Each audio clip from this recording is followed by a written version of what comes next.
This is Lovell Adams Gray, And this is Kiana Madeira. and you're watching Shifter. How's married life been so far? So far, so good. Thank Yeah. God. Yeah, yeah. Like we've been able to cultivate a strong relationship with God. So let's talk about let's talk about the film. After what you guys have done, like the magnitude of those previous projects, like what stood out to you from when it comes to Morningside? I would say, for Morningside, we're both executive producers on it. And for me, it was my first time being executive Yeah. producer. And I think when you really are building something from the ground up and your heart is really in it, the end result is that much more fulfilling. It's a different experience when you're like in the trenches, helping get it made. You're so close to getting your last few credits and graduating from college. Why are you wasting time on this man? All right, don't overreact. Listen, we can talk about this. I'm just saying, this man scooping all of our goddamn Man, fun. who's not scooping all of our gal? What are you He's talking scooping about? your gal. Yesterday, it's your boy Kevin Bourne, also known as KB the Boss with Shifter, and I'm here with two actors who have been doing their thing on a television. I don't want to say like Canadian acting royalty, but they're on that trajectory. We know him from shows like Power. We know her from shows like Sacred Lies, and we're talking about their new film, Morningside, that is currently just in theaters or just about to get started. So thank you guys so much for joining me. Thank Thank you for having you. us. So well, first of all, congratulations on how's married life been so far? So far, so good. Thank Yeah. God. Yeah, yeah. Like we've been able to cultivate a strong relationship with God, and knowing that, like, He wants marriage, He likes to encourage marriage. He who finds a wife finds a good thing. So it's just like it's just nice to be walking in that spiritual alignment. So let's talk about the film. It's not very often. Well, first of all, like, you guys have done big roles, kind of like big Hollywood roles. Like, based on like after what you guys have done, like the magnitude of those previous projects, like what stood out to you from when it comes to Morningside? I would say, for Morningside, we're both executive producers on it. And for me, it was my first time being executive Yeah. producer, but basically both of our first times. And what's really cool about making a project in Canada, it's cool and also super challenging, is as an independent filmmaker over here, we've found that a lot of the work has had to kind of come from us, like mostly Ron and Joanne, but us helping alongside them. And I think when you really are building something from the ground up and your heart is really in it, the end result is that much more fulfilling. You can be a part of a huge project that has a big studio backing and distribution and everything, and you just kind of are along for the ride. It's a different experience when you're like in the trenches, helping get it made, and then just seeing the result, and for Morningside, like the responses and the press push and just the attention it's garnering, it's very fulfilling. Yeah, I have to agree. Yeah.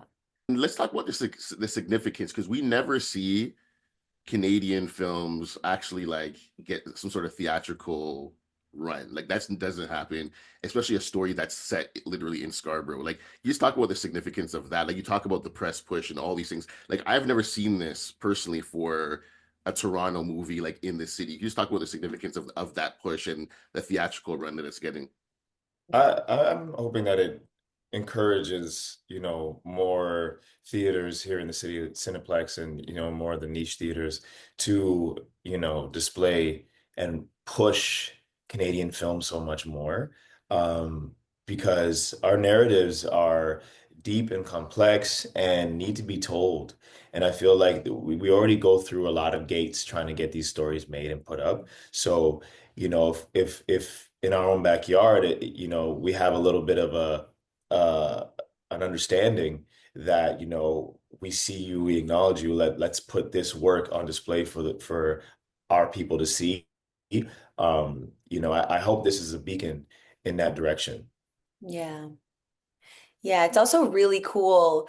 We've been talking about how cool it is to see Canadian stories on screen actually based in Canada. Because there are a lot of movies that are shot here in Toronto, but they're playing New York or Chicago. But Morningside is so special because it really is such a Toronto story, and it's so unapologetic in the way that the languages and the accent and the music, it's really like for our people. And I haven't seen anything like that before from Toronto. Do you feel like the story can resonate outside of Toronto? Because Toronto culture. We have Drake, The Weekend. I feel like the way that Toronto has succeeded on just at the highest level, like there should be more Toronto stories out there. Do you feel like, people might like this, this is something that people even outside of Toronto or Canada would want to watch? Absolutely. We have so many, like our neighbors across the pond, our neighbors south of the border. There's so many, like this is Caribbean, this is Filipino, like, there's so many cultures outside of here that can relate and resonate with what they're seeing in this movie. And they can resonate with that in their own way, in their own homes. Like there's that, so many Caribbean cultures blended with Spanish cultures have their version of the slipper, right? Hmm. And so you see something like that in this film and you go, I know that in my own home. So it's easily relatable. And, I want to really do away with that narrative that our stories are relatable to the outside world because the only difference is it's a little bit colder up here. Hmm. Yeah, and at the end of the day, it really is a universal story about community, hope, resilience, and I think sometimes as Canadians, we can want to conform to be kind of more like the US because we're afraid that if we stand in our own cultural identity, it might be off-putting. But look at what they're doing in the UK, right? Like Top Boy, shows like that in London, like they're not changing their accent to sound more American. Instead, they're inviting people in on the rich culture that they have. And I think Morningside is I hope paving a way to make Canadians more confident to be like, yeah, let's show off all the different sides of Canada and let's invite people and challenge them to be curious about what we have and what our culture is. I'm glad you brought up the UK because that's always like a good example. Like I think per capita we have like the same amount of Black people in Canada as they have in the UK, but for some reason, you know, their expression of Black culture finds its way on the small screen and the big screen. Whereas in Canada, even though we have per capita the same amount of Black people, it's just we haven't been as forthright with Black stories. But for some reason, the UK has found a way to make it work. Yeah. I would like to see more collaborations between the two of us in the future Yeah, definitely. because there are so many similarities between our cultures and the way we speak and the way we feel in our bodies that I was like, could you imagine like, more collaborations between that? That would be a partnership for the ages. Yeah. Absolutely, absolutely. Now, can you talk before we go? Can we talk about just your the roles you guys are playing in the film, like without kind of giving us away too much? What are the roles that you guys are playing in the film, the characters? Mhm. So I'm playing a character named Nikki, and she helps run the community center, which is like the central hub of the story. She's definitely more of like the mother hen character, the tough love friend. She is a mom. She had a child at a young age, and so she's kind of trying to put the other characters in the story on, with some real wisdom and like always encouraging Shanice, played by Joanne Jansen, her character to know her worth and set boundaries. And she's like the friend that's going to tell you maybe what you don't want to hear, but what you need to hear. And always coming from a place of love and just cares deeply about the community. Yeah. Like you. Yeah, Yeah. yeah. Um, and I play Jay. Me and my brother Breeze, we run around the city doing odds and ends. And I'm in a relationship with Joanne, who plays Shanice. And yeah, we get into a whole bunch of just, worlds collide when it comes to the relationship aspect of things. And Jay's just a guy trying to figure it out, trying to do right by others and by himself, and he just keeps getting in his own way. But he has all the knowledge, but none of the wisdom and understanding, if that makes sense. So he understands what he needs to do, but hasn't been able to apply it yet to himself. And so hasn't gotten to the other side of what that whole perspective means. So I think he's well on his way. If I were to continue the story, you'd see him in a whole. Now, for you guys as a couple, like having this experience of executive producing something together, has this kind of sparked has this kind of sparked something? Are you guys looking to like do more executive producing together? Like, is that kind of has this inspired you at all? Absolutely. Creating our own work is something that I feel like is strong in the Canadian artist identity. And Kiana and I both have our own individual production companies, hers with Tabia, her and Zara, and mine with BDB, me and the boys. And so we definitely want to do some collaborations together. Yeah. And yeah, and bring some more not only Canadian stories, but monumental stories that could blend so many different forms. Yeah, Lovell's also an amazing writer. So he has a script in the works, God willing, will get made. So we're talking a lot about like writing too. Well, Lovell will write and I'll just give some ideas and I'll produce. That's good. Now, but before we go, I want to tap back into the faith component because you guys kind of have touched on it. You guys touched on it at the beginning.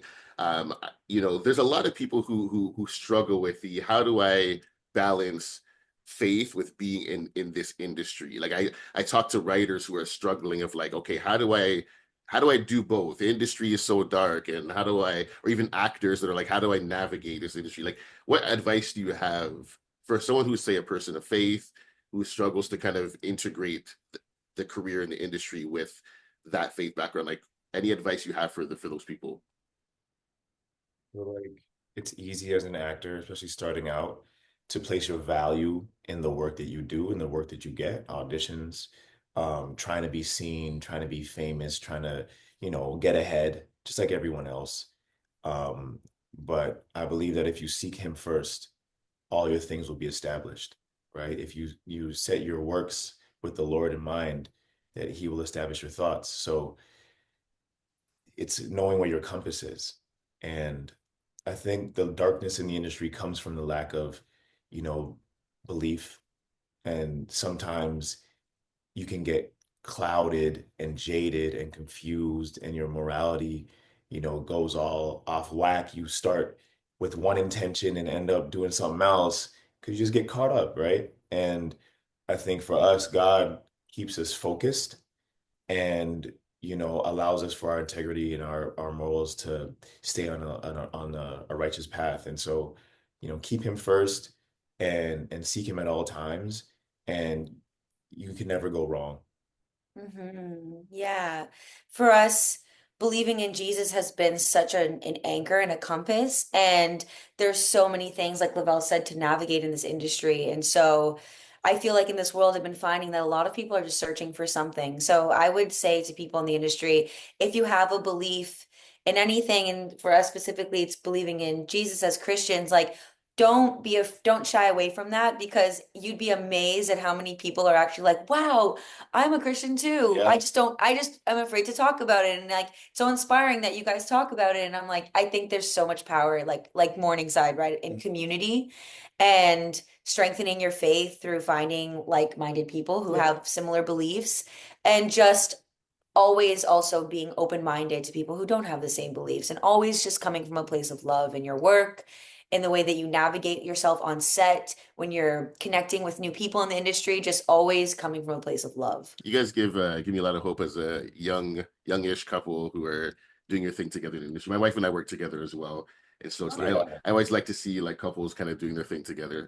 I think it's a cheat code for success, kind of. Oh yeah, totally. So I think so, for sure. Absolutely, absolutely. Before we go, your brother's an artist. We featured him before on our website.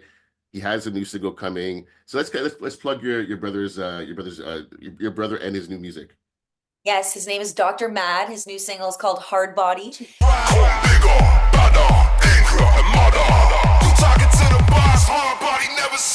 Follow him at Who is Dr. Mad for all the updates. He has some amazing songs coming out and a really cool project he's working on. So stay tuned for that.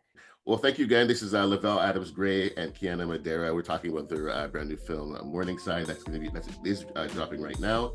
And thank you guys so much for your time. Thank you so much. Take care, man.